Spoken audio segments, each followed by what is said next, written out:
Hello, my name is Marisol Rubio. I'm the Director of Government Relations for the San Francisco Bay Hispanic Chamber of Commerce. Today, I have the pleasure and privilege of being joined by Cheryl Sudduth, who's running for Congressional District 8. Hello, Cheryl. How are you? Hola, I'm well, thank you. I'm doing splendid today, actually. It's a beautiful day. Yes, it is, and thank you so much for joining us. So I'd like to start with perhaps you sharing a little bit about your background, your upbringing, a little bit about your personal values, and how your background has shaped your worldview. I am, my background is very simple. I grew up number 4 of 6 children, and my mother and my grandmother taught us some very simple things. It's not what you have, is what you do with what you have. We were a very simple family. I was a very quiet child, but I love to read. And so when you're the middle child, you're not the oldest, you're not the youngest, but you learn a lot. So I'm a scientist. I'm a cellular molecular biologist and biochemist. And so I was always looking for solutions to things. And so when I was a very small child, my mother put me in Girl Scouts because service is not like what, if you're going to do something, is win. So I watched her and my grandmother doing things in our community. My stepfather was in the service. He was an Army vet. My father was in the Air Force. All of my uncles and cousins were in the service. So they always did something in the service. So this is what we grew up doing. My grandmother was the mother of the church. And so every weekend, every day during the week, we were always doing something in the community. So it was not like foreign to me. So to me, we always did something in our community. When I was like 7 years old, we always walked in our neighborhood. I grew up in a suburb of St. Louis called Hayeswood, Missouri, and our subdivision was called Fox Lakes. It looked a lot like this. So there was a lake behind our house, and we always gather as a group to walk around, and we pick up friends along the way to walk to the park. And there's a very busy street in the front of our subdivision, and one of our friends, we picked her up, and the street was really busy, and someone came speeding around the corner, and he hit our friend. And so it's a very traumatic experience when you see your friend fly across the front of a car when you're 7 years old. And so all of the moms in our neighborhood, they got together and they went to the city council. Well, we had a town council because it's so small. And they went every single week to petition for a stop sign to be put in at the front of our subdivision. And they went every week. It was my first foray into understanding the power of organization. So we always went to the town meetings with my mom, my younger sister, my two younger sisters and I. I didn't understand then what organization was. You're little, so you don't understand. It was during that time that I was also an athlete. I ran track and I was a gymnast. And we were upset. It was like there was a group of us who were in Girl Scouts. And we were upset that the boys had more sports than we did, right? And so my mom said, well, they have open comment. I think they call it public comment here, but they call it open mic back there. So she said, well, girls, go up there and talk to them. And so we sat and we wrote notes and we wrote out what we wanted to say. And I was a little thing, and there was like 4 of us that day. And so they said the mic was really short, and they pushed me in the front to say what we were going to say. And so I read the notes, and there was this big guy, big red cheeks, and I just remember this big white guy. He was like very condescending. Of course, I didn't know that word is even, but he said, "Yes, yes, honey. There's a very nice thing, but you know what you should do? You should write the governor and tell him."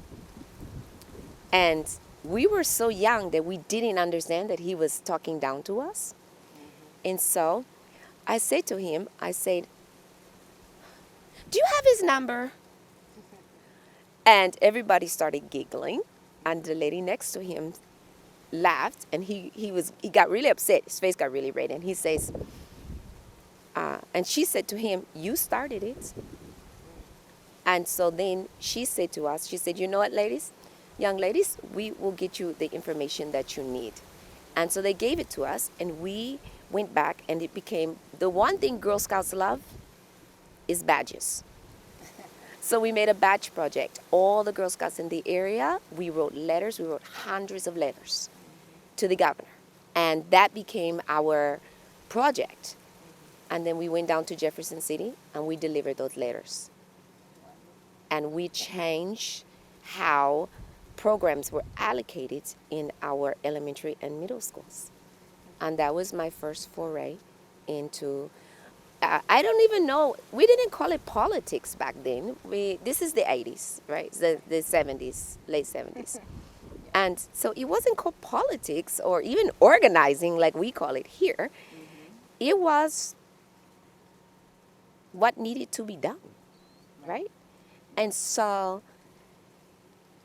that just pushed into running for student council, and then running for student government, and then being the head of my class in middle school and then high school. And then I started college early at 16. And then, it was just policy work. And then in college, between Spelman and University of Illinois. University of Illinois really, because at Spelman, it's an HBCU. But then at U of I, it's a little different because it's so many cultures that I'm able to move between so many cultures, being multi-ethnic, that I was able to bring the Latino students and the Black students together. And we formed an organization called If Not Now, INN. And we took over the student government that was always white run. And we took over, and we put in all Latino and Black students as the head of the student government. Oh, wow. It was the first time ever. And this was in the early 90s. And we were able to do a lot of, and this is the first time a lot of people really talked about diversity in the way that they're talking about it now, almost 30 years later. Okay. And we had these exchanges between our sorority and fraternity houses for a whole week. If you were in a white fraternity or a Black fraternity, you change houses for a week. And if you're in a white sorority or a Black, you change houses for a week. And we did these dynamic talks. We brought in people with opposing views, Jewish and Muslim and Buddhist and Republicans, Democrats. And we sat and and it didn't matter if you didn't like the views. What mattered is that you sat and you talked about it. And that it gave everybody a perspective that you could listen to people. And it goes back to the old saying, and people hear me say it all the time, that my grandmother used to say, "Se tiene dos de eso, uno de eso." Right? So, utilizar los cosas que se tiene dos, más que se tiene uno. You have two of these, and only one of these. Try to listen and observe more than you speak. And so that's how I live my life, personal, professional, and my volunteer and elected life. Well, thank you for sharing that very personal experience you've had. I can see that's been a very profound impact and truly, truly shaped who you are and your values. And thank you for sharing that. So, and moving forward, you mentioned about the organizations you've been involved within your community and across the county. How do you think those different roles you've taken, including your elected position, and how do you think those roles have prepared you for the position as a congressional representative for District 8?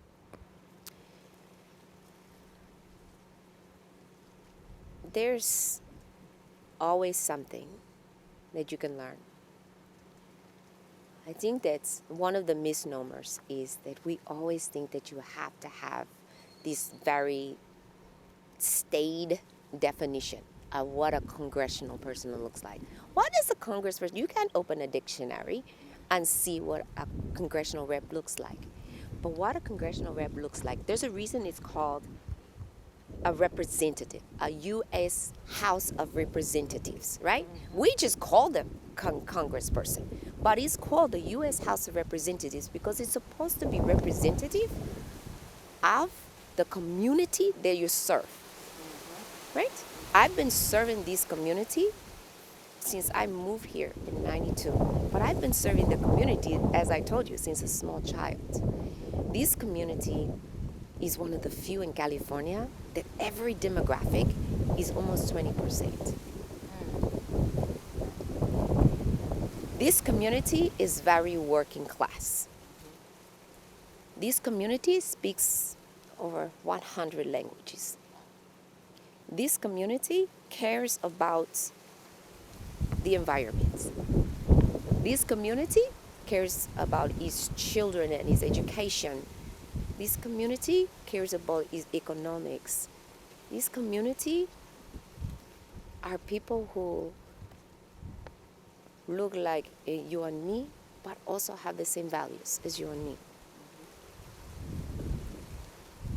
Not only do I sit on the water board, but also the commission for our racial justice oversight body. Helped as one of the founding persons on our budget justice because we know that our budget reflects our values and our priorities, right? Mm-hmm. Over a dozen environmental organizations because the environment is where we're going to make all of our choices for sustainability of not just this planet but our community. I live here. I live here. These aren't constituents. These are my neighbors. These are my family, my friends. I don't have to get a report that tells me we need to shelter in place. I don't have to get a report that tells me what's happening in our neighborhood. I drive these roads. I pay taxes here. I've reared my children here. My children went to school here. A lot of times when we talk about experience, we try and talk about it in this little pocket. No one who's ever become a congressperson was a congressperson before they became a congressperson, right? So when we talk about representation, we can't have it both ways. We can't say that a representative, we want equity, we want people who represent the community, but then only say that only certain people can do that. Yes, I have a vast amount of business experience. I've lived in 12 countries, speak 9 languages, negotiated contracts with some of the biggest heads of state in all of those countries. I've worked for Sony and Siebel and Goodwill and Department of Justice and Department of Energy and Department of Defense. The U.S. Commission, the U.S. President's Commission for People who are Blind and Disabled for 15 years. I've worked with every congressperson in this area, including Congressman Garamendi, who's running. I've negotiated those deals. I go back and forth to D.C. 6 to 8 times a year. I'm in Sacramento. I was there last week. I will be there again this week, working on legislation. I've written legislation. I've fought for legislation for our community. So experience always takes a different look. But I believe our lived experiences also deserve credit for what we do. I believe that the voices of the community need to be represented. While we may make ultimate decisions, those should be informed decisions based on what the community has experienced. We should never come into a community and dictate. That is the foundation of this country. This is why we had the Boston Tea Party. That is why people came to this country, is to make sure we have equal representation from the communities that we're supposed to be serving. It's one of the reasons I was asked to run. It's one of the reasons I'm proud to run. One of the reasons I'm proud to be elected and that I continue to serve this community. Would you like to highlight maybe one or two legislation pieces that you mentioned you've worked on? Yes. One of the ones I'm most proud of is our water, working with the governor's office on water policy and making sure that we get water to a lot of our underserved communities. California, the 5th largest economy in the world, there's no way we should have over 700,000 people without access to clean fresh water and clean fresh sanitation. So having the governor in his first year in office allocate money in the budget, in the general budget, to make sure that we get that water, especially in the Central Valley, was very, very important. Is number one. Making sure we have accountability for officers who commit crimes. And I'm no one who believes that we don't need policing. I think we do. But I do think we need accountability on all factors. The one that I fight for, and I will continue to fight for, is maternal mental health, especially Black and brown women and Native women, for maternal health and maternal mental health. And I continue to fight for that. The Momnibus bill is huge, and that is something that we cannot underscore. And that is one that I continue to fight for. Yes. Well, thank you. So we're going to dive in a little bit more on issue by issue type of topics and discussion. So bear with me. So as you know, the pandemic revealed how healthcare, the profound healthcare disparities that exist within our communities. Especially during a sudden crisis, we're not quite equipped to deal with these types of situations. And research shows that we spend more on healthcare than any other country, yet don't have the same kind of deliverables, level of deliverables, quality of deliverables as they do in other countries that spend far less than we do. What can we do to improve the access to quality, affordable, and timely healthcare for low-resource communities and individuals? It's interesting because a lot of people now are touting we need Medicare for all. We need healthcare for all. But they say it like it's a hashtag and like it's a brand new principle, something that is, is the thing du jour to say. But this is not new. And it's not new that our under-resourced, underrepresented communities have not been saying for years. When you take hospitals out of our communities, this is what happens. There's no hospital, full-service hospital in West County. We knew that when they took it out of West County. But the alarm bells did not go off. But those of us who live here and who have children and families here,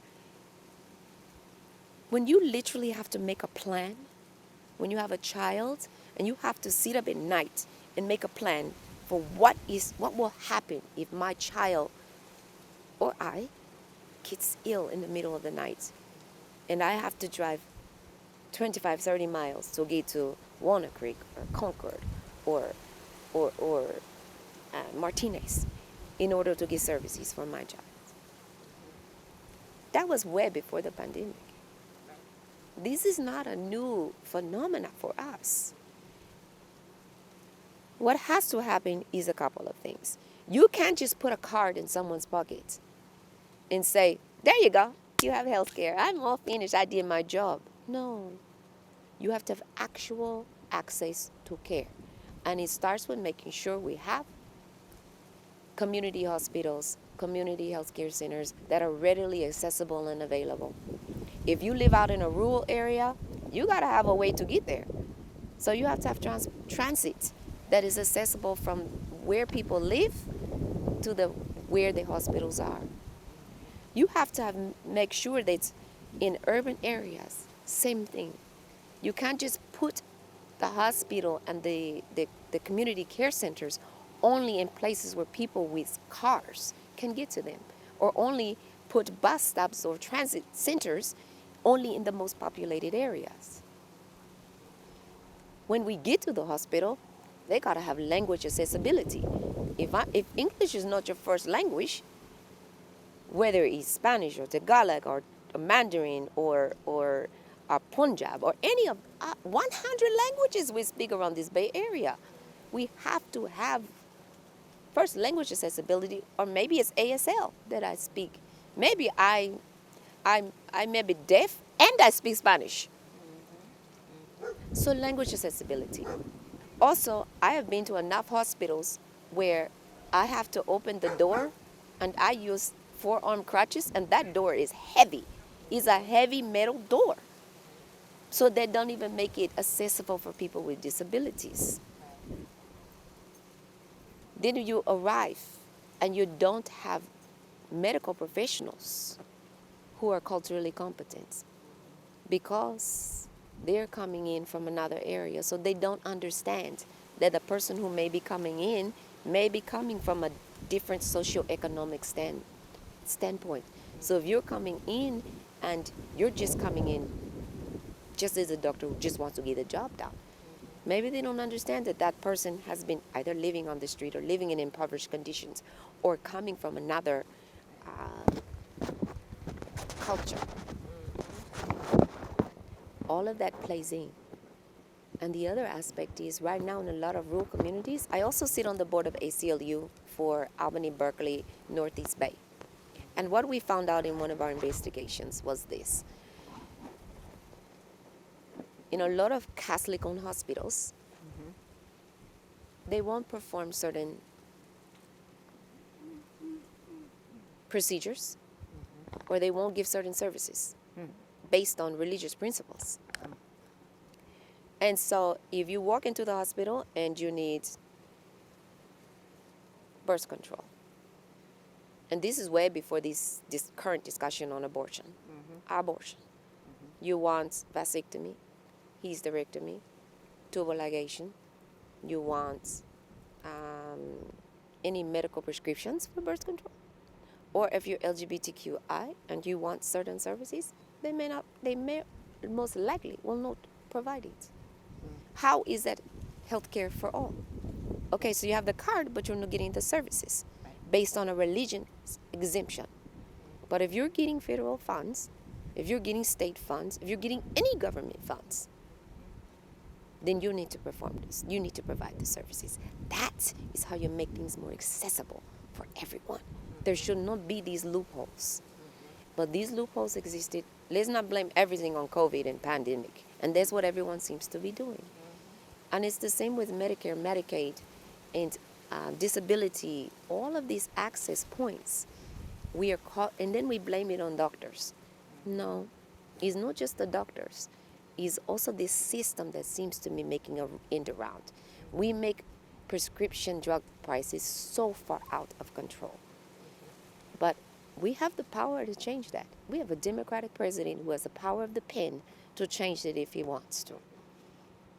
We get so caught up in this need to feel bipartisan, but this last administration didn't do it.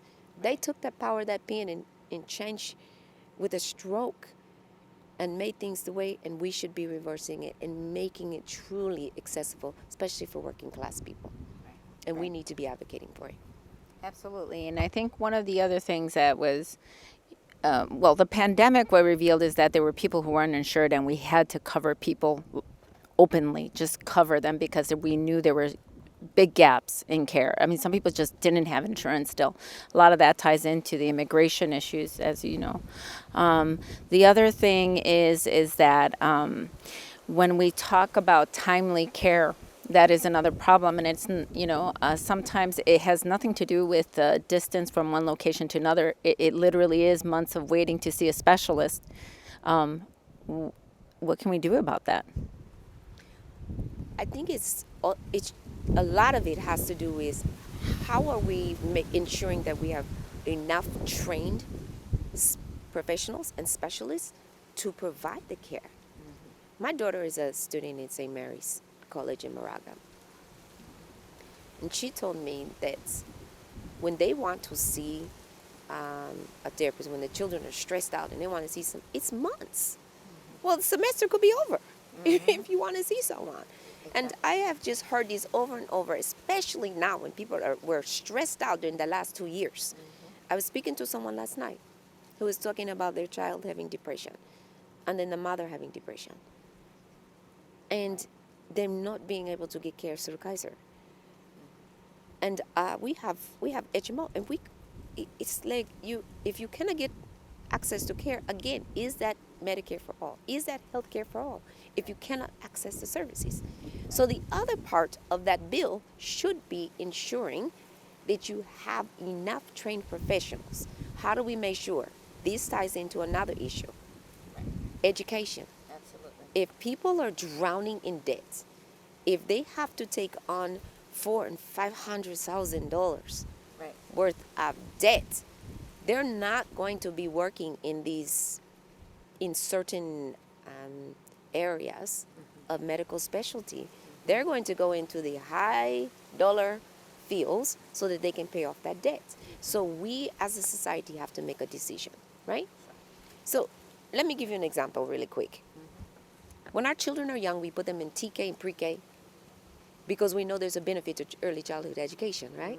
So we say we're going to put them in at this young age because we can see down the road that it's going to pay a benefits, 5, 6, 10 years from now. Right. As a society, we've made that decision. So as a society, we have to say, if we train enough doctors and nurses and physical therapists and psychologists and psychiatrists now, we will see a benefit to our society down the road. Right now, we have an inordinate amount of young people committing suicide or attempting suicide, going through depression, going through bouts of psychotic rages and depression. And if we don't do something right now, we're going to lose a lot of them. And so we need to take a pause and say, what can we do right now to invest in not just this generation, but also the parents? We put so much stress on ourselves and our families that we have to do something.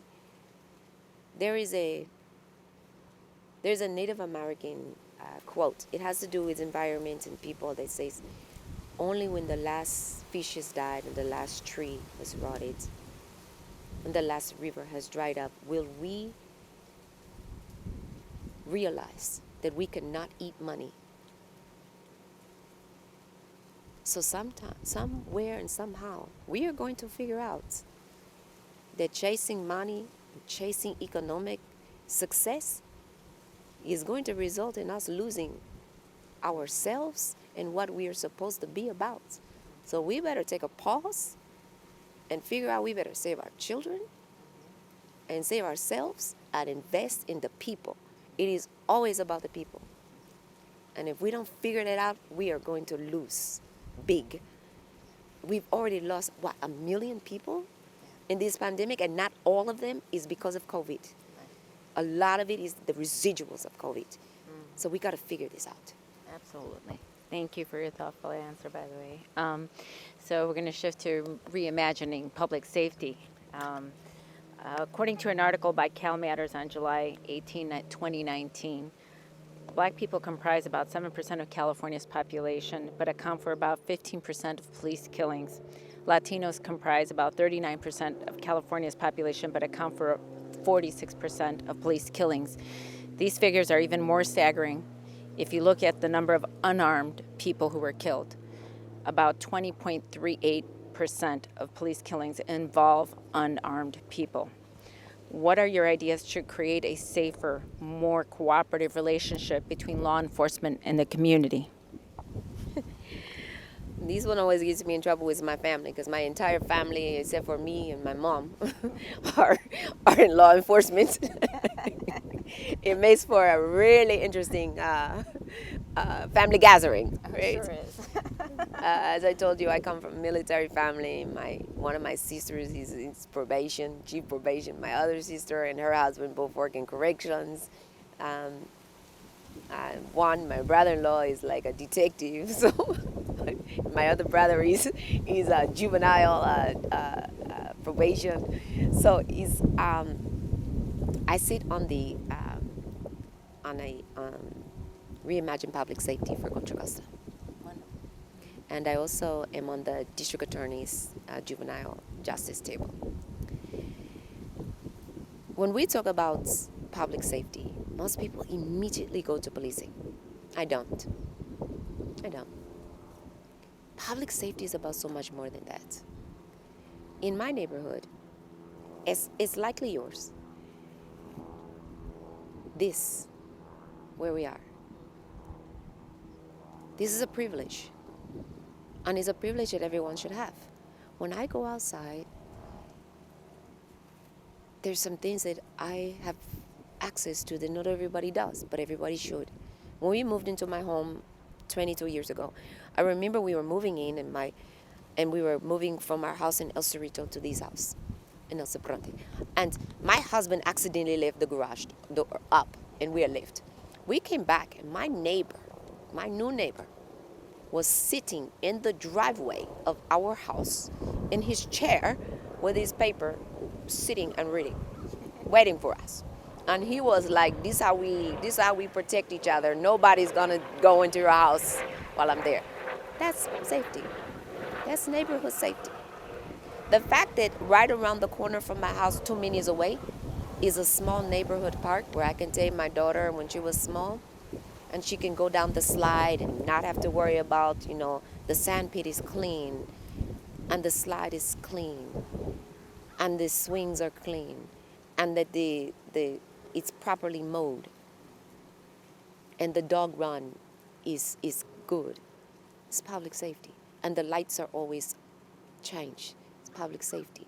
The fact that 5 minutes up the road, right next to the school, where the elementary school where they went, that's every month or so, the dads in the neighborhood, they go and paint.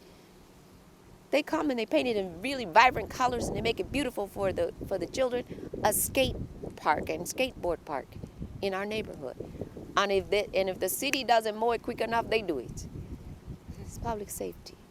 Having lights and well-maintained streets and recreation centers where the children and the elderly can go, and these park benches where people can just come and sit and enjoy this water and this view and these beautiful flowers and fresh air to breathe. It's public safety. When I can walk and not feel threatened that someone's going to take something from my car or from my person, it's public safety. When someone is harmed, whether it's by another individual, but especially by someone who has been sworn to protect you, it's public safety. I should not fear, and it has happened to me as it's happened to most people, that when I see those blue and red lights flashing behind me, I should not have fear. But I do. I sit at home and I wait for my young sons, because they are a certain complexion, and one of them is over 6 feet. I wait for him to get home. And some people, usually the people who have the privilege that you and I do not, they don't know that feeling in their chest when their child is not home. So I think that the best way that we can ensure public safety is to do exactly what's happening. When Andrew Hall was convicted of killing,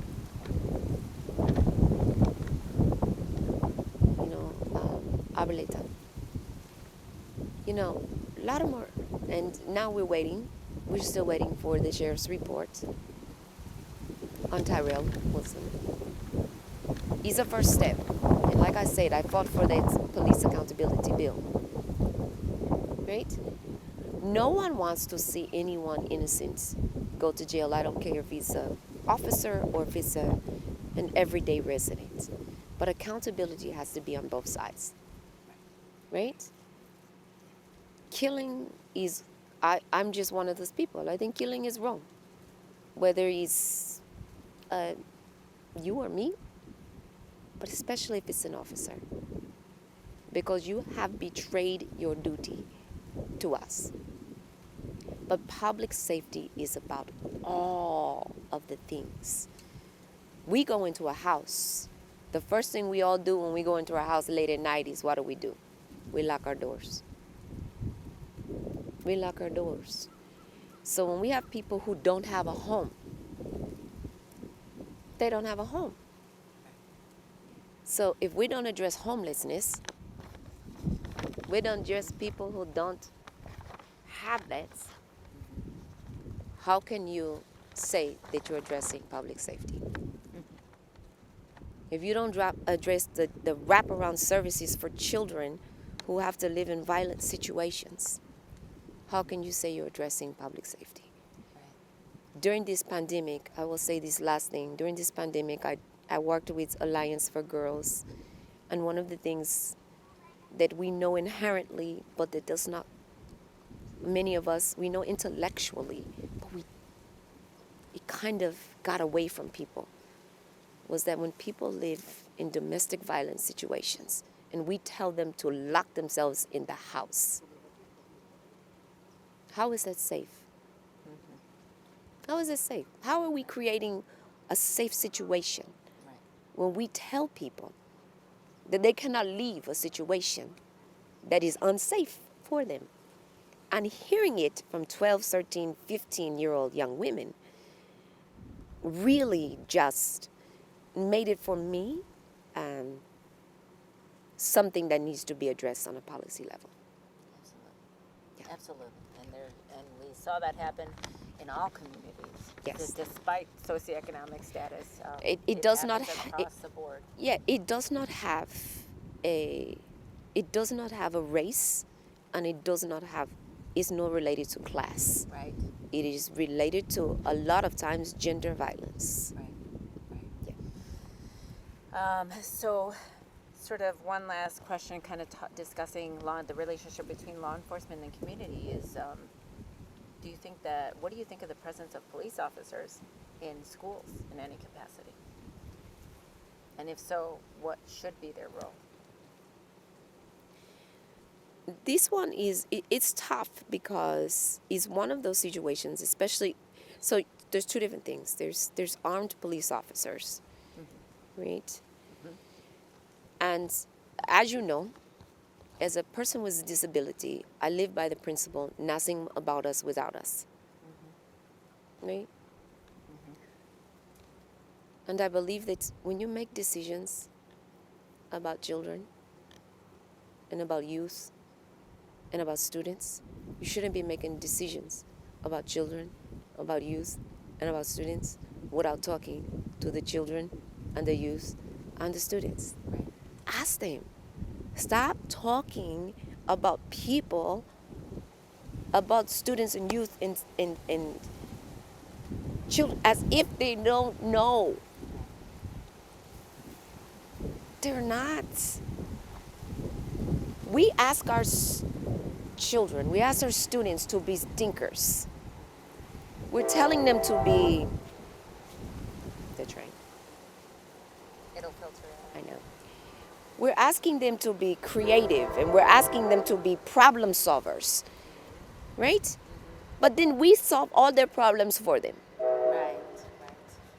We want them to have a voice, but we won't let them have a voice. And we speak for them.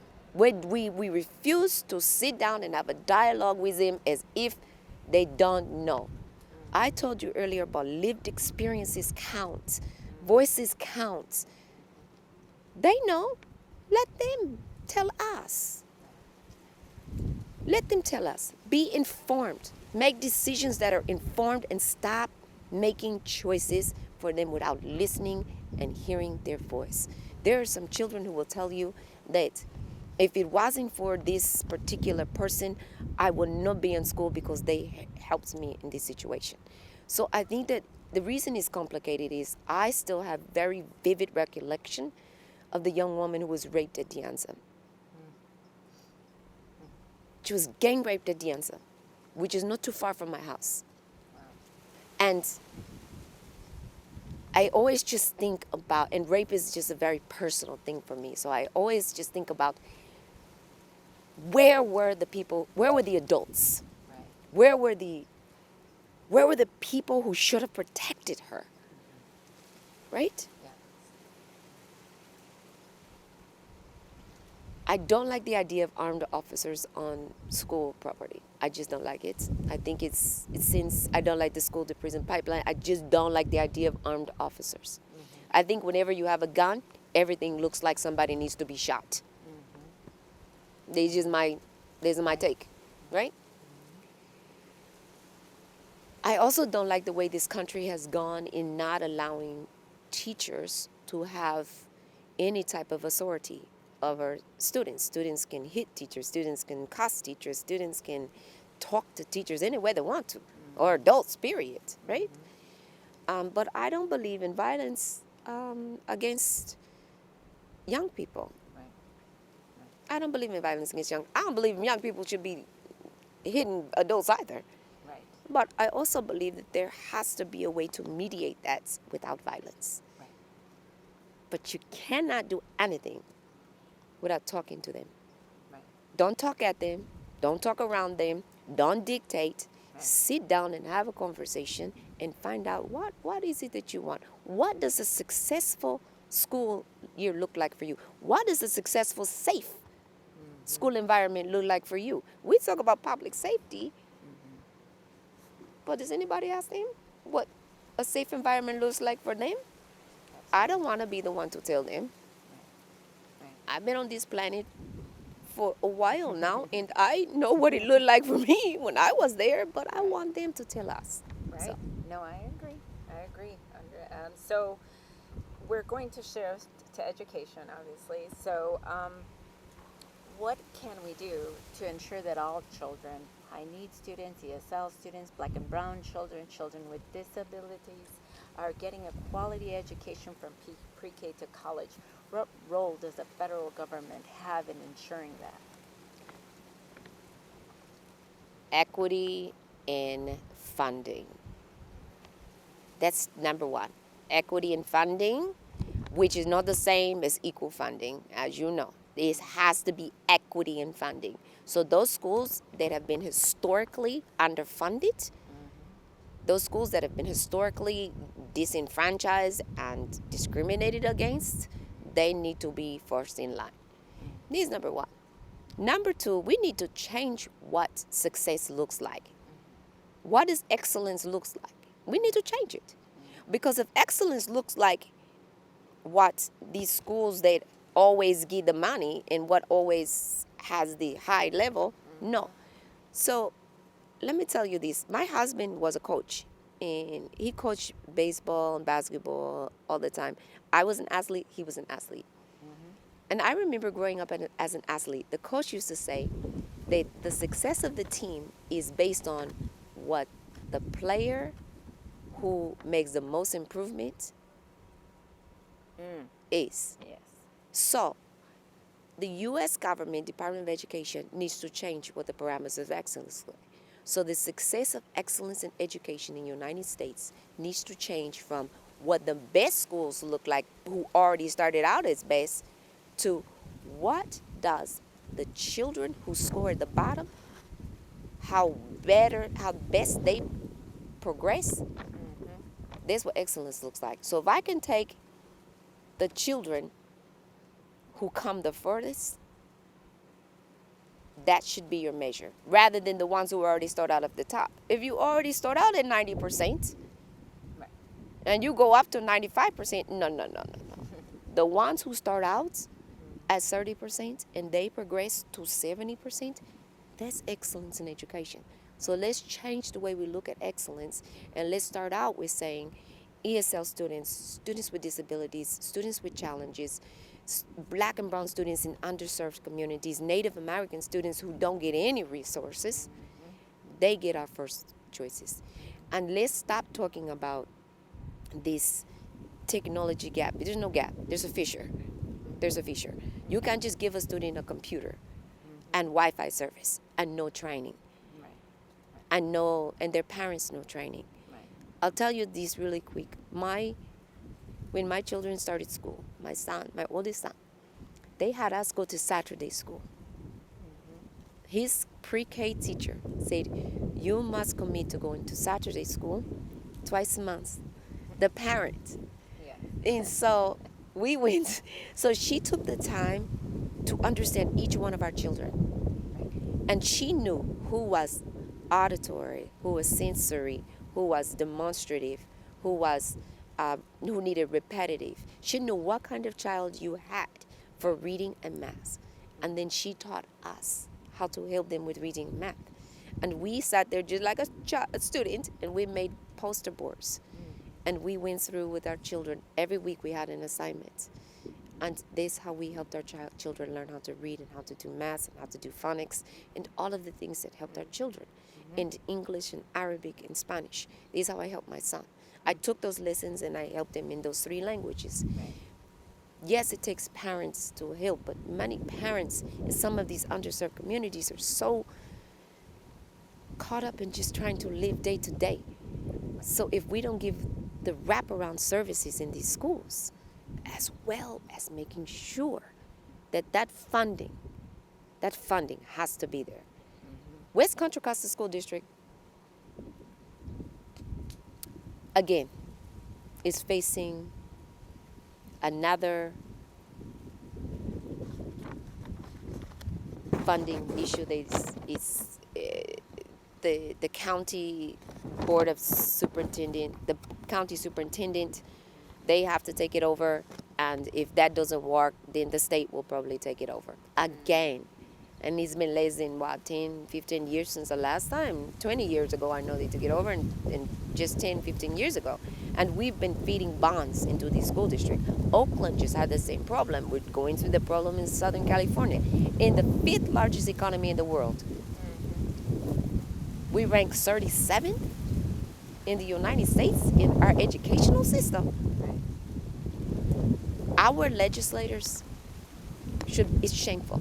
It's shameful that California ranks 37. We have the biggest tech companies in the world coming out of California. And our students, not only do they deserve better, we should be ashamed that we're not giving them better. It's just not acceptable. So, kind of touching back a little bit for a second, what do you think we can do, one, to address the school-to-prison pipeline? And also, how do you think the critical race theory plays into providing a more well-rounded, supportive environment for Black and brown children? The school-to-prison pipeline goes back to the previous question about having officers in schools, right? Yes. So the school-to-prison pipeline is really the womb to prison pipeline, right? Is how do you view your students? How do you view Black, brown, impoverished students? Because again, socioeconomic circumstances does not have a race, does not have a color. It's, do we put value on certain communities?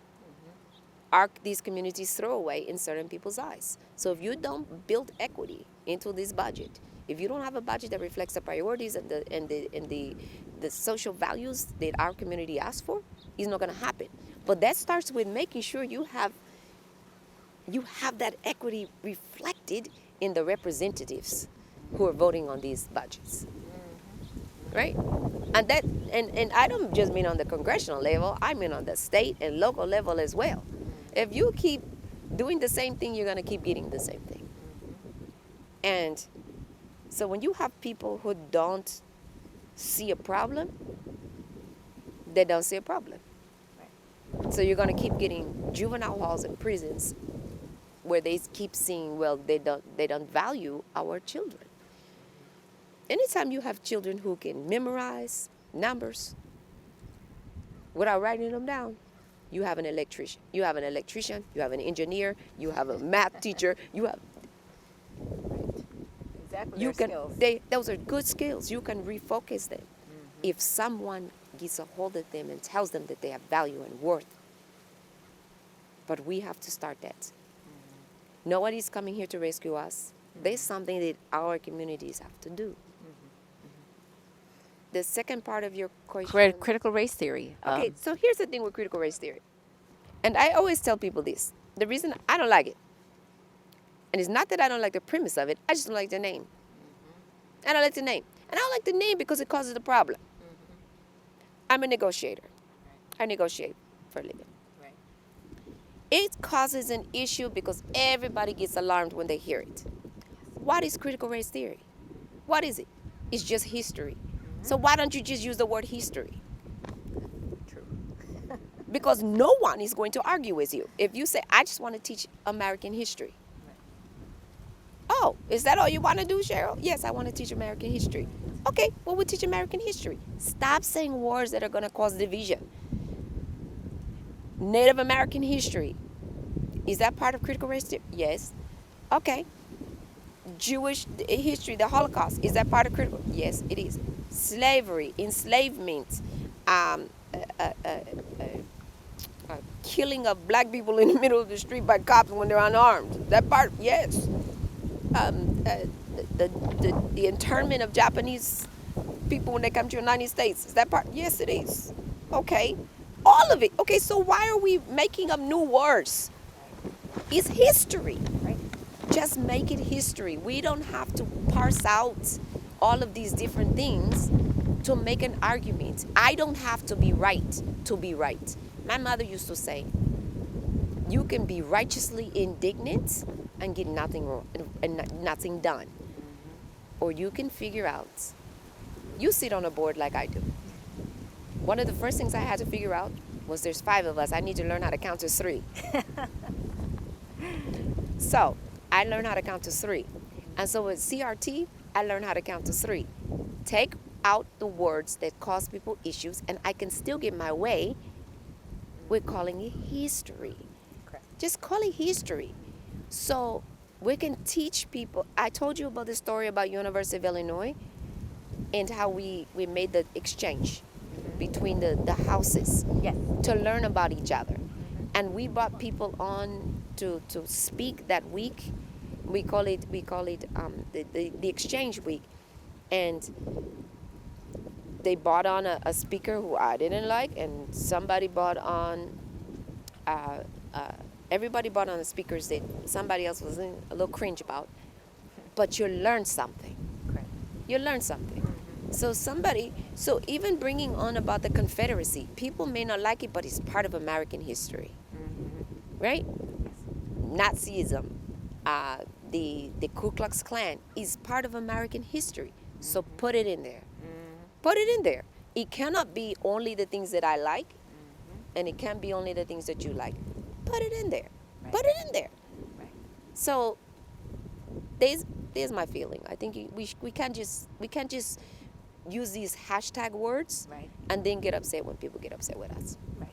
Right. Yeah. But I think we can get further. Complete history. Yes, ma'am. Just say history. It's a temporary proposal I'm putting out there. Complete history. Teach it all. Teach it all.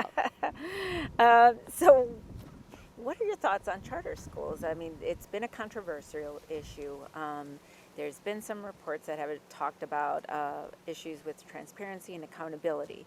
Do you think they've been helpful to our communities? If so, how? Or if not, how? And what can we do to address it either way? Charter schools, another one that's an issue, especially in Black and brown communities, right? The issue I have with it, again, goes back to stop making decisions for other people. I'm going to go back to my grandmother. Do not judge someone else's situation in her by what's in your handbag, right? Because what's in my handbag doesn't have anything to do with what's in yours. I went to public schools, I sent my children to public schools, but I also had the privilege of living in certain areas, right? Where I could send my children to Albany public schools. Albany is great schools. Not everybody can go there though. So I can't judge people for that. What I can do is say this. Maybe what we should be doing is investing in our public schools to make sure that people don't feel held hostage to send their children to schools where they're not getting an education. Looking at Oakland Public Schools, 67% of the students can't read, 80% can't do math at grade level, and you want me to keep sending my children there? Looking at West Contra Costa schools, only 30% can read at grade level. 20% can, let me change that, 20% can read at grade level, and less than 30% can do math. That means 80%? But you want me to keep sending my children there? I may not agree, but I understand. Right.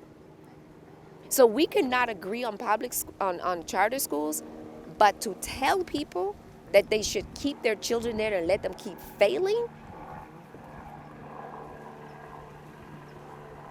Go back to the school to prison pipeline and you tell me how those two are connected.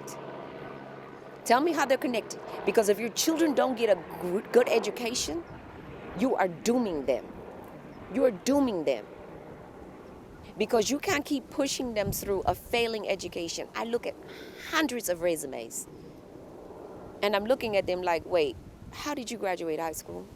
And you cannot spell, you cannot read. When we have an interview like you and I are having right now, and they cannot speak, they speak as if they're text messaging. Right. And I think specifically the problem that people have been having in this specific issue is that there's a disproportionate under-enrollment of high-need students, ESL students, black and brown students, students with disabilities, and so they're taking public funds as well. So in that vein, there's money being diverted away from public schools going into charter schools that are not being fully transparent, not being accountable, and not providing equitable education to all students, including high-need students. That is specifically the problem. I completely understand what you're saying, however, about choice and having the need to have a choice. However, where the problem is really right there. The crux is there. And it's not even the choice that I think it's not having a choice is the issue for me, right? I don't think we're giving people a choice at all. I think they're just caught, especially if there is no charter school, if there is no school. Many people are sending their children to school and they're just going through. They're just getting pushed through. We are finding that a lot of our children are high needs. Yeah. A lot of them. Yes. Because they have not been diagnosed, because they have not gotten the attention that they need. I think that this is this goes back to a legislative issue. What are we doing legislatively to make sure on a state level, on a federal level, that we are not giving monies to people and not having accountability and transparency? It's one thing to say, we're going to stop having charter schools. And it's another thing to say, what are you doing with the ones that you have? Where's the transparency? But even if it's transparency, where's the accountability? Where is the accountability, right? Do we want to keep funneling money? In my job, I have to be accountable for any public monies. Any public monies. I work in the public sector. I have to be accountable for the public money. So what are we doing for that? And if they're not doing what they're supposed to be doing, what is the repercussion? Because right now there's no repercussion, right? So most people look at charter schools as if it's not a public school. It is a public school. It just like regular public schools. It's just that there's no parameters put around them. And that is a fault of legislators. It's not a fault of the parents. It's not a fault of the actual charter school. That's a fault of legislators. So we have to take that back to legislators and say, you need to do something about this, right? Our state Board of Education has to put those parameters in place. Our federal Department of Education has to put those parameters in place. Then we have to come back and say, who is being harmed? It's always the same, right? It's always the same. Black and brown communities, impoverished communities, Native communities, we're always the ones being harmed. So how do you fix it? How do you fix it? Everything has to come through the equity lens, Marisol, right?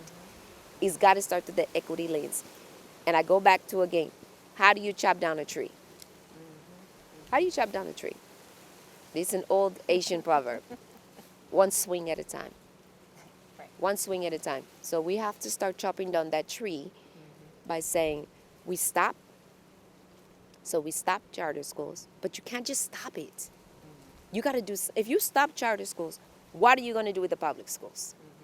They've got to go hand in hand. So go back to your earlier question.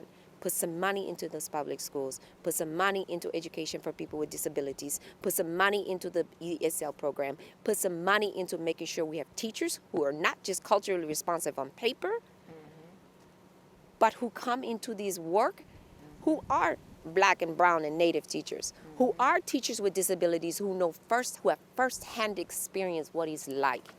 There's nothing like walking into a classroom and seeing a teacher who looks like you. Whether it's a Black teacher, a brown teacher, a Native teacher, a teacher with disabilities, a white teacher, whatever. A teacher who speaks your language. There's nothing like that in the world. And language is more than just whether you speak Spanish or Arabic or Punjab or ASL. Language is the language. There was a saying that says, it's not just the language, it's the language of understanding, the language that touches your heart, the language that says, I know where you come from because I've been there. Right. When you see a child come in and they don't have matching shoes on, the language of poverty is a very powerful language. So if there's a teacher who has that background, who knows it and sees that child and grabs that child in a public school, so that's where we put the money. Right. That budget speaks volumes about your priorities. So that Department of Education, that federal Department of Education, if you don't have representatives fighting for that, it's never going to change. That's what your federal representatives should be fighting for. Right. Right. And I will give our former Congressman George Miller a lot of credit for that, because he was the one who came up with that No Child Left Behind. It wasn't the best, but it did make a dent. We did leave some children behind, mostly Black and brown, but it did shine a light on education. Right? It did shine a light on education, and we still have a lot of work to do, but at least it brought up the fact that we're leaving generations of children behind. So we're going to move on to higher education just a little bit, rounding out the educational part. As you know, there's a consistently growing student debt. Do you believe that student debt should be forgiven, and if so, for whom? All of it. So yes, it should be forgiven, and this is the difference between why you don't have Black and brown, Native, and low income and low income people being able to have wealth. Not only should it be forgiven, so we have to be careful, because a lot of times people say, oh, forgive student debt, not realizing it's the parent who usually takes out the loans. Right? It was me. It wasn't my sons. Right? And if they did, they took out what? A $5,000 loan? So, no. It's usually the parents. So the debt for the student is what needs to be forgiven. So we need to be careful how we're parsing this argument. What I don't like right now is this thing that President Biden is doing right now, saying, oh, we need to cap the income to $125,000, which is nothing in California, right? Which means that most of us won't qualify for it. I know I won't, and I know my husband won't. And the reason I don't like that is you don't take into account people like me, for instance, who has 3 children. So if each one of them go to a college, like they went to Morehouse College, my daughter in St. Mary's, each one of those is over $70,000 a year. It's $250,000. My daughter had scholarship. My sons, they had partial scholarships. So what you're saying, especially for those who went to HBCUs, which is the most expensive mostly, because they don't have the type of endowments that PWIs, predominantly white institutes, have, is that you're really not relieving anything. You're not. So you're still perpetuating the same thing that we're trying to accomplish here. And so that's the issue. And that's what NAACP and ACLU and many other organizations are fighting right now. And so I don't think he gets it. And that's that privilege of not being able to understand why we're fighting so hard for removal of debt. I don't have that kind of attitude that some people have, like, well, I paid off my debt. Well, I paid off my husband's debt, so what? Right? That's not the issue. Right. Many of us benefit from things that we don't readily. I don't ride bikes, but I pay for bike trails. Right. Right? Right. So it happens, right? Right. People who ride BARTs pay for the new roads for people who have cars. Yes. That's life. It's part of an entire package. It's part of being part of a community and part of a society. Correct. Is that you're always going to pay for something you may not directly benefit from. And it's a give and take. If we want these young people or anybody who's pursuing an education, we want doctors. Me personally, I don't want my surgeon to have to drive for 4 hours to come to me and then have to do my surgery. I want him to live in my community. You want him or her well rested. I want him well rested. I want him to roll out of bed and walk next door if I can. So it's that. And if they have this debt over their head, they have to live far away, and then they have to work in these high paying jobs in these communities that are going to pay them back for those debts. Right. So I think and so this argument that we should not let high earners have their debt relieved is a fallacious argument. Number one, because doctors and lawyers and paramedics, those are exactly the ones who need debt relief, because they're the ones in these kind of jobs that, especially our first responders, we need them. And teachers, we need them. We want them to have their debt relieved. And because we don't have enough. We saw through the pandemic. We stressed doctors out. We didn't have enough medical professionals. We didn't have enough teachers. And anybody who has a child in school right now who doesn't want teachers' debt relief did not learn their lesson.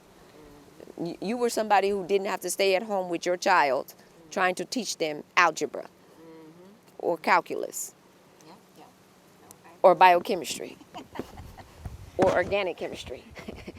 Some of us were lucky enough to have a little background on that, I take it. Yes, I did, but her friends did not. They were not so patient. So, and looking at the opposite side of that coin, right? I mean, we don't want to continue to have student debt in perpetuity the way it is going. So what can we do to make higher education more affordable and accessible to especially to non-traditional students, single parents, students with disabilities, low resource income students?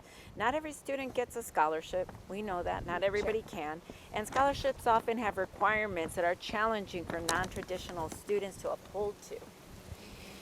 A couple of things. So I do believe that trade schools, community college need to be tuition free. But I'm going to put a caveat on it. I think that it should be income indexed, especially our public universities. I know everybody says public college should be free. I think it should be income indexed. If you can afford to pay, you should pay. I don't think I should be allowed to send my children to, UC for free. If I can afford to pay. If I can afford to pay something, I should pay it, right? That's the way it used to be. California's community colleges used to be free, just like Texas. I remember these when I was coming to California. But it should be income indexed. So if you cannot pay, but it also should be this way. Those who are eligible to go to a UC or CSU should go there first. Those who are not, so the community colleges should be open to those who need to go there to prepare themselves to a CSU or a UC, those students should be allowed to go there first. Once those classes fill with those students, then you can open it to the other students. The reason I say this is because I know a lot of students, especially my daughter's friends, whose parents refuse, even though they can afford it, they refuse to pay for their students to go to CSU and UC because they knew that they could go to the community college for cheaper. And so they were taking up seats for low income, no income, low income, and non-traditional students. And so those classes were filling up. So these impoverished students, these low income students, these adult students returning to school, classes were filled. So you couldn't go to class. And that's not right. So now, someone who can afford to go to a CSU or UC or another school or private school is sitting in a class that really, really someone else should be in that class who can't pay that tuition at these other schools. So I think we need to put some parameters around these community colleges and who can have these free or no-cost schools. Yes, I know some people are not going to like that, but this not my problem. Because if we're going to be paying, let's make sure that we can either make sure that the people who really need the assistance are getting the assistance, and that we're really targeting the trade schools and the community colleges and making sure that we are really assisting people who need assistance. Makes sense. And the other thing was, everybody doesn't want to go to college. Everybody doesn't want to go. And we need trade people. We need mechanics and plumbers and electricians. They make a lot of money. They make money off me. I need them all the time.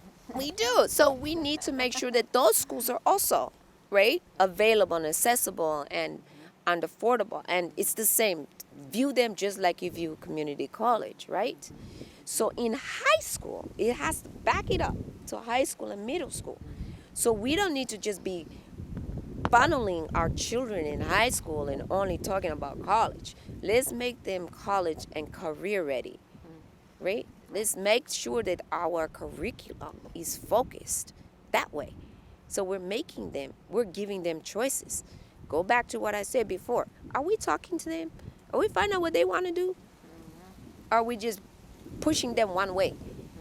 What do you want to do? Maybe they don't want to go. Maybe they have their mind set up that this is what I want to do. Okay, well, this is the things you need to do to prepare to do this career, or to go to this college, or to go to this to get your AA in this because you want to do something else. You know, you want a wastewater career, you want a career as an electrician or in the trades. These are the things you need to do. So we need to provide for them the opportunities to figure out what they want to do. A lot of people don't figure out what they want to do when they're 25 or 35. Nevertheless, when they're 15. So very true.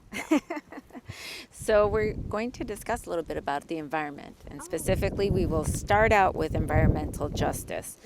A recent study found that non-Hispanic whites breathe in around 17% less air pollution than they cause by their own consumption, while Black and Hispanic people inhale more than 50% more pollution than is generated by their own actions. What initiatives will you take to ensure that there is environmental justice? There can be no environmental justice without racial justice. Period. If we don't tackle the fact that this government has decided that certain communities are throwaway, we can't tackle environmental justice. Most of this environmental justice movement is not, they don't look like you and me. They just don't. And they're just now starting to realize it, right? We have 5 refineries in this district, 5. And they're all located in areas that have been under-resourced, underrepresented, and they're just now getting attention, right? And we have to fight for them. Earlier this week, we were fighting to keep additional drilling from happening in Contra Costa. And the Planning Commission was fighting against it, right? And they made all kind of excuses on why it could be necessary.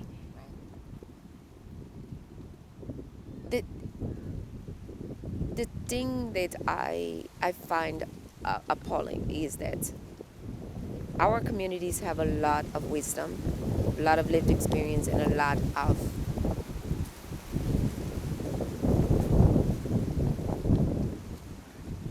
they should have a lot of inputs as to what they want to happen. And I go back to nothing about us without us. And for so long, people come into our communities and tell us what they're going to do as what is attempting to happen right now. We have someone coming who doesn't even live in our area, lives 80 miles away, as a matter of fact, saying, oh, well, this is what we can do. We can do biomass fuels, and we can do all of this, and we can build this biomass corridor down 80. No, hold up, slow down, slow your roll. Biomass fuels is just as horrible, is what we're dealing with now with these oil refineries, right? But there's what happens when you don't know what you don't know. As an environmental scientist, I'm a molecular biologist, biochemist. I've been doing this a long time, way before people were even thinking about this stuff, right? But when you have an extractive mindset, and money is always on your mind, this is all you think about, how you can make money. But I told you before, money is not the only thing. I remember I was down in Southern California, in Selma, actually Tehachapi, and I went to visit Cesar Chavez Museum, and that I was there, and the quote on the wall, and it always sticks with me when I see it, right? And the quote about it's never about the lettuce and the grapes. It's always about the people. It's not about the oil. It's not about all these fights that we keep having about healthcare, and even about education or environment, or it's about the people. What is it that the people want? And the people keep saying they don't want these refineries, whether it's Chevron or BP or Shell. They want to breathe. I have bronchitis. My daughter has asthma.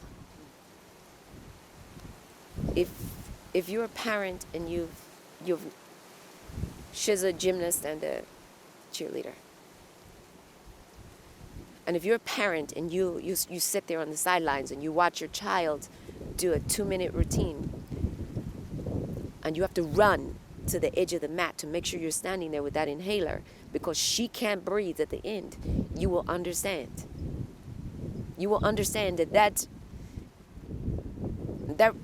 is life. That refinery, there's no amount of money. So I asked them, I said, when we were fighting for BACMED to pass Rule 65, and those people kept getting on, the workers kept getting on saying, but I'm going to lose job. And I said, I tell you what, will you sell me your child's lung in exchange? How much is your child's heart worth? Because this environment issue, people are jumping onto it now, Marisol, because it's hot and it's a hot topic. But I want to compel people to think about it from this aspect. This air we breathe, the water we drink, you can go a little while without a car. You'll find another way. You can even go without food for a little while. But you cannot go without air and water. You cannot. And there are a lot of people right now in California who are forced to breathe dirty air and drink contaminated water. So the first thing that I'm concentrating on, you know my feeling about the environment, is making sure that we rectify the harm that has been done to our communities. But it cannot be done without talking to our communities. You can't just come in here and tell our communities what you're going to do. You got to talk to them and listen to what they want us to do. You got to cap oil wells. You got to cap those refinery wells. You can't just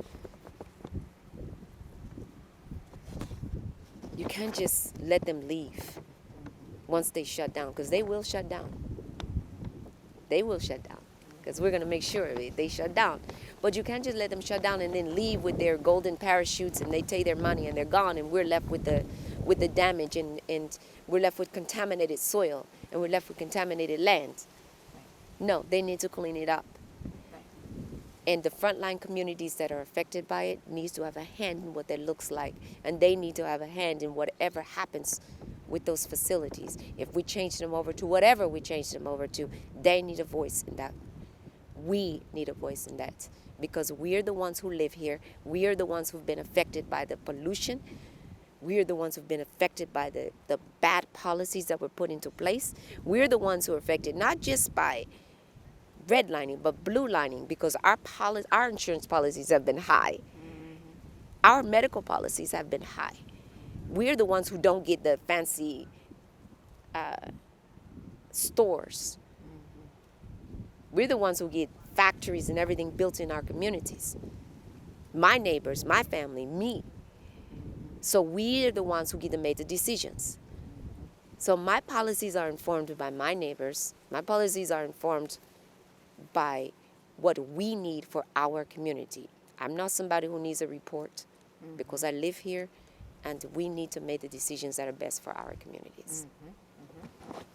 So, getting to zero emissions, you started to talk about the role of fossil fuel companies. We're trying to get to zero emissions by 2030, which will require a great deal of infrastructure investment. What are your proposals for transitioning from fossil fuels to clean renewable energy? And specifically, what role does just transition labor as well as the newly passed infrastructure bill play in this factor? So when we were talking, two things. I'm going to take it a little bit out of order, if you don't mind. Sure. So getting to just transition by 2030, 2035, I think they threw around a couple of different numbers, means getting to zero emission by 2030 and 2035. We just have to be aggressive, and we can no longer give any kind of exemptions and waivers, which is what a lot of industry is asking for, right? And we have to be aggressive, like we did with Bay Area Air Quality Management District. Just insist that, yes, we understand, but this is what we're going to do. Right. And then we just make it happen. But we have to stop accepting excuses on what cannot be done. Right. And we have to transition more to especially to solar. We've got this argument, this pushback from industry on why we can't transition to more solar energy. Just transitions can't happen without the community. Right. Anytime we're only talking about what the industry wants, and even if you only talk about what industry and unions and labor wants, it cannot happen without the community.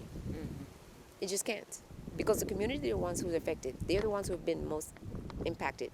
Our communities have been impacted for so long that people forget that there are people behind those numbers. There are people who live in these houses behind these refineries. So there is the union labor, or the labor periods, not everybody's union in many of these labor situations, have to have a seat at the table to determine how do we move forward. It's not as easy as people think. You can't go from job to job. It's not a match. It's not an apple-to-apple match. So one of the first jobs I had when I came to California, before I started working at Sony, was I was interning doing it's no workers' comp. It's like, when people get hurt, like workers' comp, and they have to figure out another job? It's like that. It's like, how do you transition to another job, Right. right? Right. And so it's like that. You have to do a transferable skills analysis, and then you have to get people retrained in these new jobs, Right. so that they can safely adapt to a new position. And all the while, and there may be a salary difference. So you will never go down, but if it's a difference in salary, it should go up.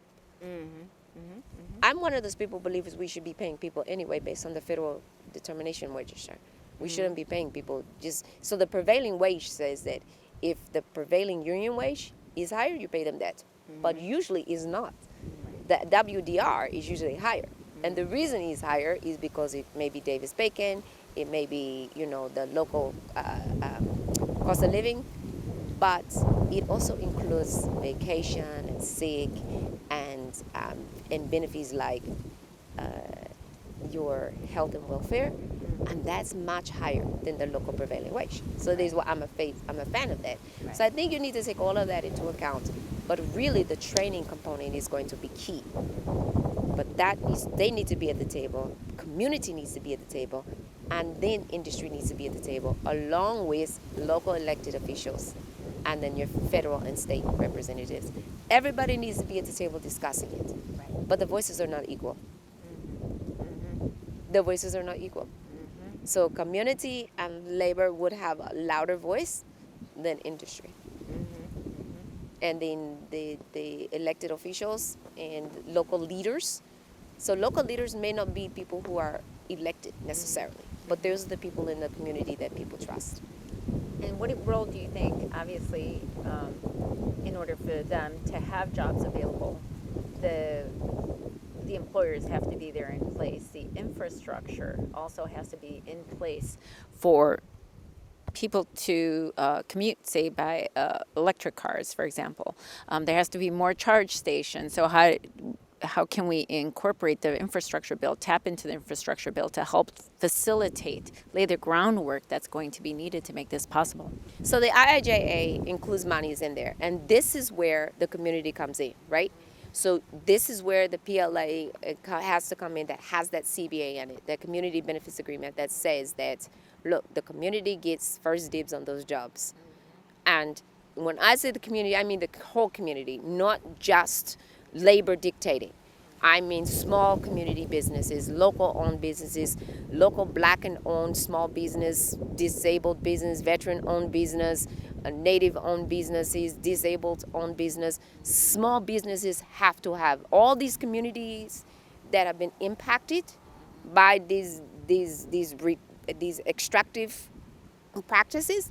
They need to be the first ones who say, I can do that. I can do it. Because it may be a small construction company. There's not a union company. They should have just as much right to bid on these as anybody else. They should be working hand in hand with labor. And we should be giving all of those, everybody, an opportunity to benefit from the IIJA. And this is what we talked about when we were in Washington, right, with our federal, with Congressman DeSaulnier and Congressman Swalwell, is look, the problem that we have is that when the IIJA releases money to the state releases the money to the county, and then we never see it. The community doesn't see it. The community that is most impacted by these extractive practices, they don't benefit from this money. This money gets parsed down to the county or the city, and then they decide they give it to whoever they want to. And this is where the discriminatory practices come in. Now, whether it's purposeful or whether it's just a matter of habit, no one knows. But the people who are most harmed should be the people who most benefits by the cleanup.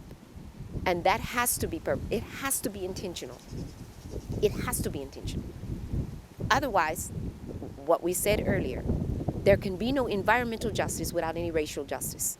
And there can be no racial justice without an intentional disbursement and equity of those funds to make sure these communities are taken care of. And that's with jobs. That's with opportunities. And that's without a say at the table. And that seat at the table has to come from people who know. And people who know best are the people in the community. Right.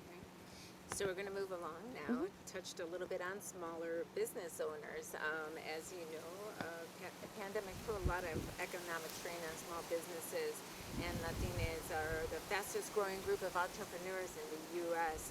How can we abate that economic strain that they're experiencing after the pandemic? And especially for these small business owners who oftentimes are immigrants to this country. This is the way their success to the American, their path to the American dream. Same thing, small business is we always say, oh, it's the backbone of America is small business. But then we punish them, right? Well, it's almost like a strong arm, right? Oh, you're small business, but you don't have, especially going through campaigns.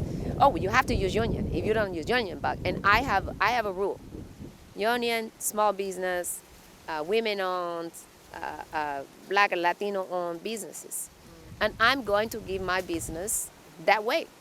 And I just feel very strongly about local small business. Because if we don't give business to our local small business, our Black and brown business, they will not survive. And I will take the heat for it. So I think that making sure that we stand by our word. We have an SBA that is supposed to be more robust in making sure that we give our small businesses more resources and attention. And we just really need to build it up and make sure that small businesses know the resources that are there. Because by the time that our small businesses know that they're there, they're starting to fail, Yes. right? Instead of at the very beginning. When you go to apply for your small business licenses, that is the point. Actually, it's way before then. When you're thinking, you have the idea that I want to open my business. You should be told about the resources then. And then when you apply for that license, there should be a partnering and a mentoring program right then. Let me show you how to succeed. And let me give you the resources that you need. I'm going to go back to these talk about reparations in our communities, especially in Black and brown communities, Black, brown, and indigenous communities. Part of that reparations should be helping our small businesses succeed. I'm not talking about loans. I mean grants to succeed. We prop up so many other businesses, right? That people come to this country all the time and they get money, but our communities get punished for wanting to offer the same services. So my thought is that the SBA could do a better job with that. Very good. So in terms of wages, we're kind of going back to the economy always.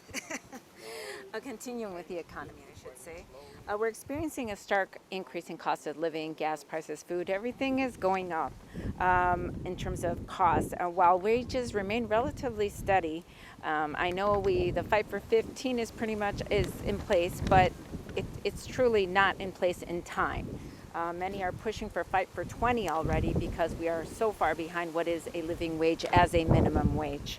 What we currently do to make sure that wealth and income gap do not continue to grow and that resource providers are not placed under further risk. As I mentioned, I'm not one. I think the fight for 15 or fight for 20, it sounds good. It's a great soundbite. It's not really, and I would only agree to it if that price is higher than what's on the wage determination register. My fight is for the wage determination register, which is a federal register that says that you are paid based on what the federal government has determined is the price for the region that you live in. Right? So the federal government is saying that the wage for the job category that you live in is supposed to be $28 an hour. Why are we fighting for 15? And not only is the wage $28 an hour, but you deserve an additional $4.80 an hour in benefits, plus health and welfare, plus 15 holidays a year, plus dental vision, health, dental vision, life, and other insurance. Why are we fighting for less? Is if I come and I offer to give you $1 million for your house, and you say, no, I only want 800,000. No. So California, fifth largest economy in the world. Bay Area, one of the most expensive areas in the world. Why would we want to pay workers the same as some place like Cheyenne, Wyoming, or Tupelo, Alabama, Mississippi, rather, right? Why would we want to pay the same price? We should not have a one-size-fits-all for the whole country when the cost of living and the price of goods and services is not the same. So we should be, it's like I said, it sounds good. It's a good soundbite. But the people who are giving you these sound bites don't live here.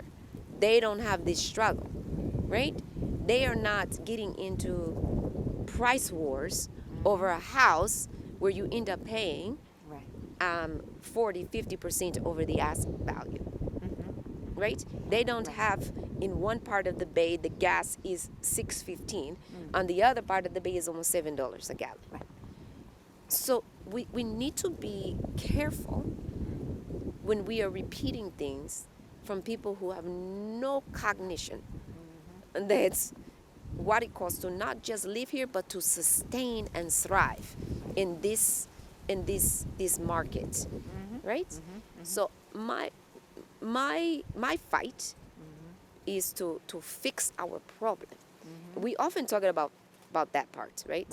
And I believe we need a wage determination register for everything, for state wages, for federal contractors. And if we can pay if federal contractors can pay that, then the rest of us can pay it. Sure. I mean, even in San Diego, I think the living wage over there is $24.50 an hour. Yes. That's a big difference, and It's huge. and there's the minimum wage is still 15, so there's a huge gap, almost $10 an hour. That's very problematic on many levels. And let me say this: my daughter, I think her biggest expense is which Lululemon she's gonna buy, and that child makes over $20 an hour coaching little girls in gymnastics. So I think that we can do better. Absolutely. We can do better. Absolutely. So, speaking of, there's always that people are grappling, does trickle-down economics or trickle-up economics work? And how does the taxation model what type of taxation model do you have in mind to address, make sure that there's more equity, that the middle class is recharged? As you know, there's just been a growing wealth income gap. I think you just answered it. It's equity, right? It always has been equity. Right? I think what I said earlier is income indexed. Your taxes should be income indexed, period. I don't know why we're playing with it. Why are we playing with taxes? It should be income indexed. It always has been. But what happens is we want to play with it. We want to say, well, yeah, I want to give loopholes for the top, and I don't want to give loopholes for anybody else. So it should be income indexed. And yes, if you have charity, if you give charity, if you do this, yes, okay, you should be able to write it off. You should be able to write off certain things. You should. But you should not be able to not pay any taxes at all. Right. Everybody should have to pay taxes. And what do you think is driving people to want to give these sizable corporations such huge tax breaks and not for the everyday people? Agreed. It's an easy answer. Why would I, if I want you to come to my state and build and put a business in my city, I know that I'm going to get a certain amount of money in revenue in my city, right? Right?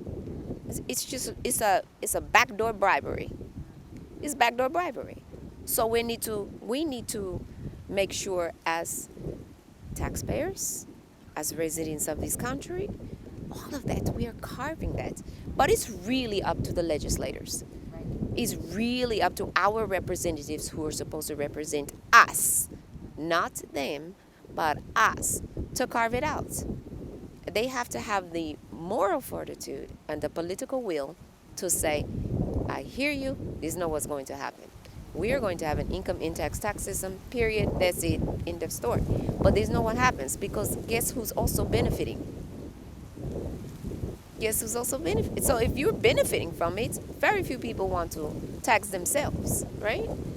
So I say we go back to income indexed.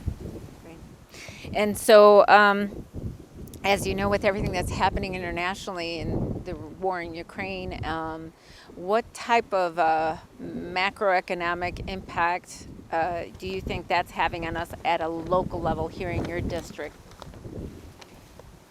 So there's a lot of conversation on this. So, and yes, this gets complicated, but it's not. Sometimes the questions are complicated, but the answer is really simple, right? When this question of how are we going to pay for the school district came down, and it's they could see themselves $500 million in the hole by 2024. And the very next day, there was a request to send $40 billion overseas. This became an issue. It became an issue because it was, you mean to tell me we can send tens of billions of dollars overseas, but the fifth largest economy in the world cannot afford to educate its children? There's the economic impact, Marisol. So we can have as much compassion as we want to for other people. But if we can't take care of the children here in these United States, and not only that, we cut the border. We said we won't let black and brown children come into this country, especially on the southern border. Latinos, Central Americans, South Americans, Haitians, Cubanos, anyone from Sudamericana and Central Americana, right? But all of a sudden, they walked people in from Central Europe, especially Ukraine. They escorted them in. And they're giving them free education, free housing, everything. So we can have compassion. But if there's not the perfect example of a discriminatory lens and an economic bias, I don't know what is. $500-something million shortfall in West Contra Costa. Almost $600 million shortfall in Oakland. That could be fixed. That could be fixed. Both of those could be fixed. And it's mostly affecting black and brown children, low-income children, low-income white children in both of those districts. But you send tens of billions overseas with just a phone call. So that's the economic impact of not having a lens that says these children mean something to this country as well. Right. And we saw the horrific, frankly, images of how the Haitian immigrants were being treated when they arrived here. So the Haitian children, the Guatemalan children, the Central American children, yes. the Mexican children, but anybody who was coming from south of the border. So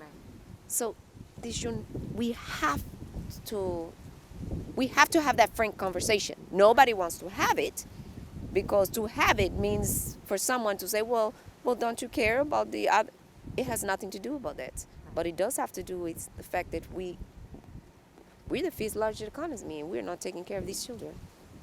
Right. So we're going to move on. Thank you so much for that thoughtful response. What are 3 current bills that are on your radar, as well as during your first year in office? What would be the top 3 issues you will take on? Current bills. 2 of them are related. Green New Deal. We got to have it. And related to that one is the Green New Deal for housing, which will totally redo the way we look at public housing, public institutions, public buildings, and to make sure that's green. So I love those 2.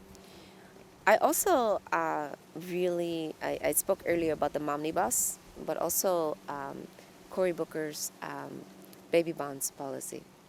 I love the way the forward-thinking policy of giving every newborn child, a baby bond, $1,000 to start their life, and then every year, more money is added to their accounts until they're 18 years old, so that every child has this fund to start off life, and is income indexed, right? So those with less income would get more money, and they can use this money for college, for trade school, for whatever, to start a business. And so this is just a phenomenal forward-thinking thing to do. Of course, voting rights, but more than that, equal pay, equal rights for women. The equal rights bill, the fact that we're even still talking about having equal rights for women and equal pay, is exactly why we need more women. And once again, as we know, it disproportionately impacts Black and brown women. Absolutely. That gap is even larger. It's even larger, but it stays larger because there's the voices that need to be at the table are not there. 67% of the people voting are not women, and they certainly aren't Black and brown women. So the Equal Rights and Equal Pay Act, Equal Rights Act and Equal Pay Act are top for me. And the things that I will take on, so let me just be clear. It's like when you get a new job. You don't know what you don't know. So you have to take a step back and because you don't know what's in the inside, right? Because you're only looking from the outside, and you're like, it's like peering into a window right before a sale. You remember the old Mervyn's? Open, open, open? So I kind of know, but I don't. I take my cue from what the community has valued as its priorities. But we have seen this country shift just in a week on what they think is priority, right? So I don't know what's going to happen in 6 months, in November. So I do know that we know that what's happening with women and girls, what's happening in the environment, and what's happening economically is just very important. And so I call them the 3 E's: environment, education, and economics is important, and always with my eyes towards equity. So that's the bills that affect us those ways, always going to be important. And so I'm going to have to keep it that broad because I don't know what I don't know 6 months from now. Understandable. So just touching really quick on the baby bonds, because that is very interesting. And it touches on some other things that has crossed my mind oftentimes, is about a lot of the social programs that we have seem to have an angle aimed at, for lack of a better word, almost penalizing people for trying to have upward mobility at some point in their life. So, for example, one of the programs that I find questionable, it's a federal program, it's a medical estate recovery program, which is used against anybody who is 55 and over, who is still who is relying on any kind of Medicaid. And so the problem with that is that, for example, as you know, I'm well aware, very well connected with home care providers, and oftentimes these women are not being paid a livable wage. They're being paid less than children who work at In-N-Out Burger. And they do not have full benefits and cannot afford private insurance and are reliant on, and here in California we call it Medi-Cal. So what do you think about those types of programs? What would you do to try to stop transgenerational poverty? That's another one that there's a bill that I fully support, and I want to make, this goes back to equal pay, right? And I fully support making sure that caregivers are paid, again, going back to the wage determination register, is making sure that caregivers are paid full wages. And they're paid based on their skill, not these child care wage. So making sure that child care, elder care, rest homes, that they're paid based on their profession, not on these $10 an hour. But again, we need to make sure that they're paid based on the wage determination register, and that they're paid based on a profession. So all of this starts with doing, we used to call it a job assessment, a vocational assessment. What are the skills you're really doing, right? And not a babysitter wage. Right? And then calling them, and then making sure they have full paid benefits, and they have leave. They get leave because that's a very stressful job, and it can be, the caregivers need their own leave, so that they have paid leave, they have paid benefits, they have vacation, all of that. So I believe that that bill needs to be passed too. Great. Yeah. Well, thank you. So, this is a very competitive race, as you know. I don't need to tell you that. However, I think your electorate, your voters, would love to know why you are their best choice.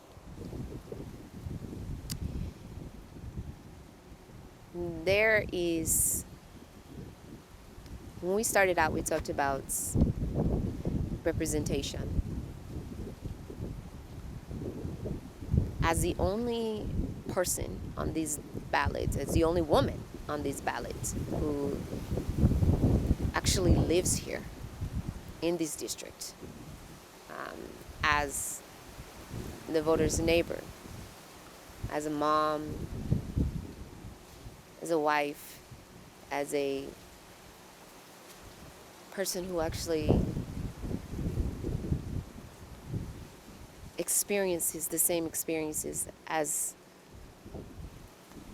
the people in District 8. It's just really important that we take advantage of this situation to actually have representation, actual representation, not just governance, because there's a difference, right?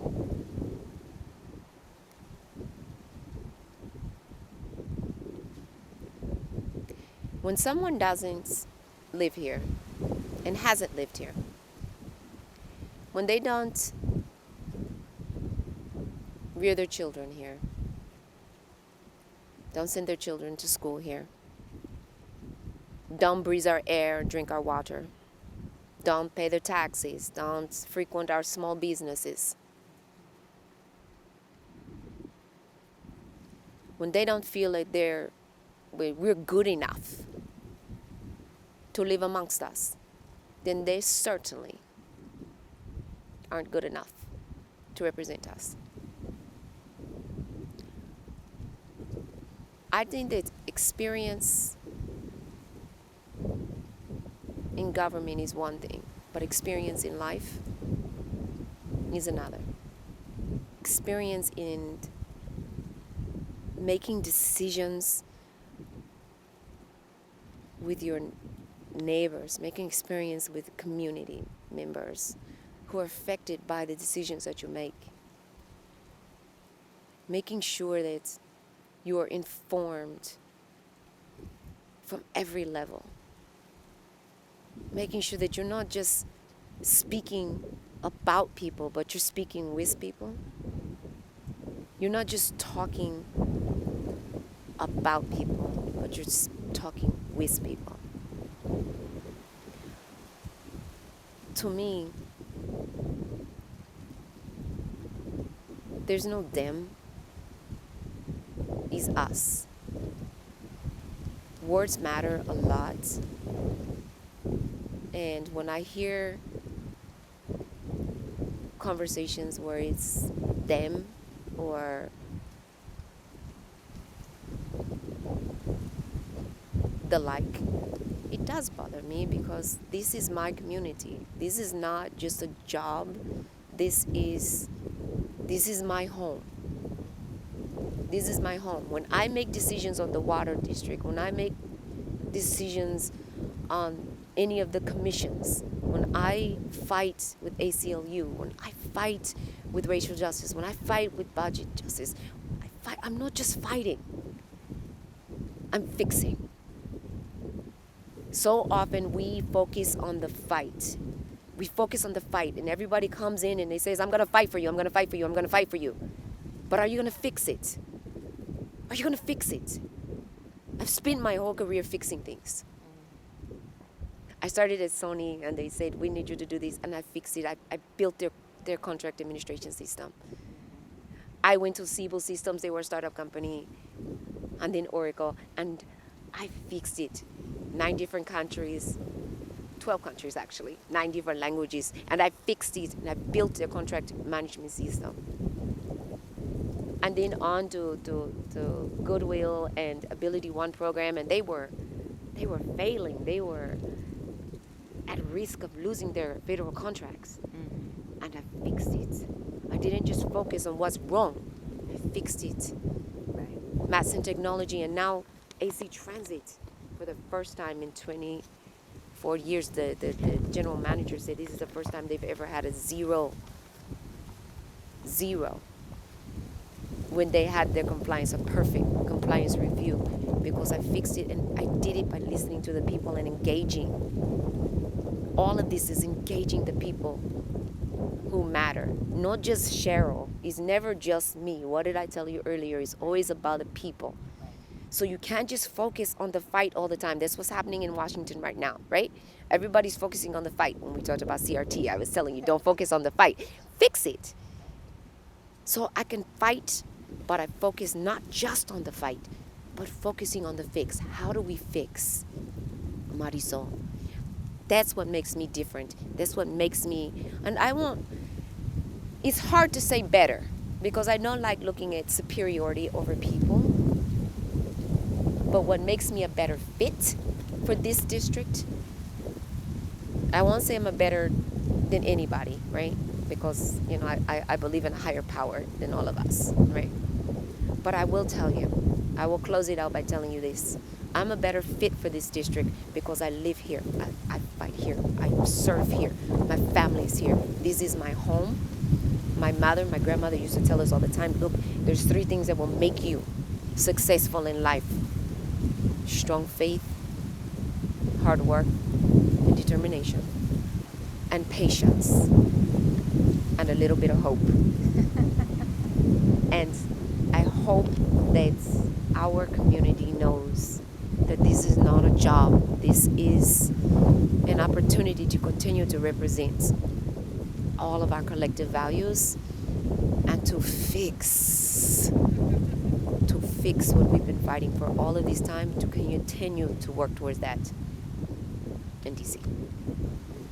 So, second to last question will be very brief. Just which 3 congressional representatives, past or present, just by name, inspire you? It's funny because he beat me before.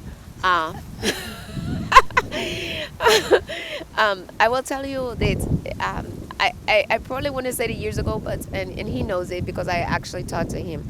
I think that he's done a fabulous job for us, and I actually told him this. Mark DeSaulnier has done a great job for us in this area. I'm gonna miss him a lot in our area. He's around, of course, but he has done a fantastic job of representing us in this area, and he has, especially in the area of equity and of talking about race issues, he's really taken that on more than anyone else that I've seen, and working together with Miss Barbara Lee and Karen Bass, he's done a fantastic job. So and I'm really inspired by the fact that more than anybody, he has engaged community in his town halls. He's given so many town halls. So I'm really, really inspired by him. And I want to be able to do that, to really do that. Miss Barbara Lee, of course, she is, she's like a Leila Ali in Congress, right? She's fantastic, and she took the Rondellam's approach and just went with it, and of course Rondellam's, and then